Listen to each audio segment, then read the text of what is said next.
नमस्कार साथियों, आज एक बार फिर एक कवयित्री की कलम से लिखी चंद पंक्तियाँ आप सबके समक्ष प्रस्तुत करने जा रही हूँ।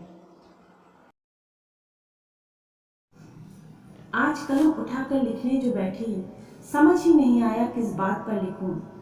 आज कलम उठाकर लिखने जो बैठी, समझ ही नहीं आया किस बात पर लिखूं। घरों के हाल पर लिखूं या बाहर के हालात पर लिखूं, दिल के भावों पर लिखूं या उठते जज्बात पर लिखूं। आज कलम उठाकर लिखने जो बैठी, समझ ही नहीं आया किस बात पर लिखूं। 2 माह से घरों में बंद उन डरे सहमे लोगों पर लिखूं या सड़कों, पटरियों, नदियों और जंगलों में आशिया बनाने को मजबूर उन बेबसों पर लिखूं। 2 माह से घरों में बंद उन डरे सहमे लोगों पर लिखूं या सड़कों, पटरियों, नदियों और जंगलों में आशिया बनाने को मजबूर उन बेबसों पर लिखूं। आज कलम उठाकर लिखने जो बैठी, समझ ही नहीं आया किस बात पर लिखूं। कब खुलेगा स्कूल, कैसे होगी पढ़ाई, इस बात को लेकर चिंतित ऐसी माँ पर लिखूं या अपने मासूमों को लेकर चल पड़ी अनजान राहों पर मंजिल को खोजती उस लाचार माँ पर लिखूं। कब खुलेगा स्कूल, कैसे होगी पढ़ाई, अपने बच्चों को लेकर चिंतित ऐसी माँ पर लिखूं या अपने मासूमों को लेकर चल पड़ी है अनजान राहों पर अपने मंजिल को खोजती ऐसी लाचार माँ पर लिखूं। आज कलम उठाकर लिखने जो बैठी, समझ ही नहीं आया किस बात पर लिखूं। घरों में बंद अपने बच्चों की फरमाइशें और जिद को पूरी करती उस परेशान माँ पर लिखूं या भूख से बिलखते अपने बच्चों के लिए दर दर मदद मांगती उस तड़पती माँ पर लिखूं। घरों में बंद अपने बच्चों की फरमाइशें और जिद को पूरी करती उस परेशान माँ पर लिखूं या भूख से बिलखते अपने बच्चों के लिए दर दर मदद मांगती उस तड़पती माँ पर लिखूं। आज कलम उठाकर लिखने जो बैठी, समझ ही नहीं आया किस बात पर लिखूं।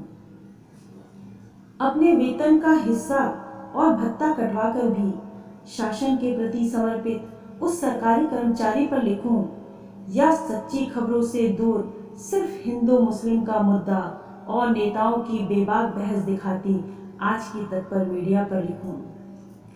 अपने वेतन का हिस्सा और भत्ता कटवा कर भी शासन के प्रति समर्पित उस सरकारी कर्मचारी पर लिखूं या सच्ची खबरों से दूर सिर्फ हिंदू मुस्लिम का मुद्दा और नेताओं की बेबाक बहस दिखाती आज की तत्पर मीडिया पर लिखूं।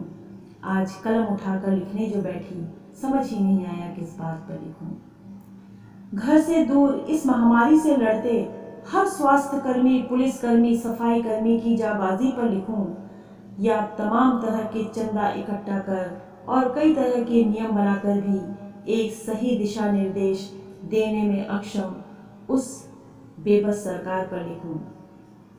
घर से दूर इस महामारी से लड़ते हर स्वास्थ्य कर्मी, पुलिस कर्मी, सफाई कर्मी की जाबाजी पर लिखूं या तमाम तरह के चंदा इकट्ठा कर कई तरह के नियम बनाकर भी एक सही दिशा निर्देश देने में अक्षम उस बेबस सरकार पर लिखूं। आज कलम उठाकर लिखने जो बैठी, समझ ही नहीं आया किस बात पर लिखूं। कहते हैं कवि की बातें कड़वी होती है। जी हाँ, कवि सच्चा होता है और सच्चाई हमेशा कड़वी होती है।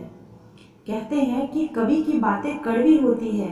जी हाँ, कवि हमेशा सच्चा होता है और सच्चाई हमेशा कड़वी होती है। अब आप ही बताइए दोस्तों कि मैं मीठे झूठ पर लिखूं या कड़वे सच पर लिखूं। मैं कलम उठाकर आज लिखने जो बैठी, समझ ही नहीं आया किस बात पर लिखूं। धन्यवाद।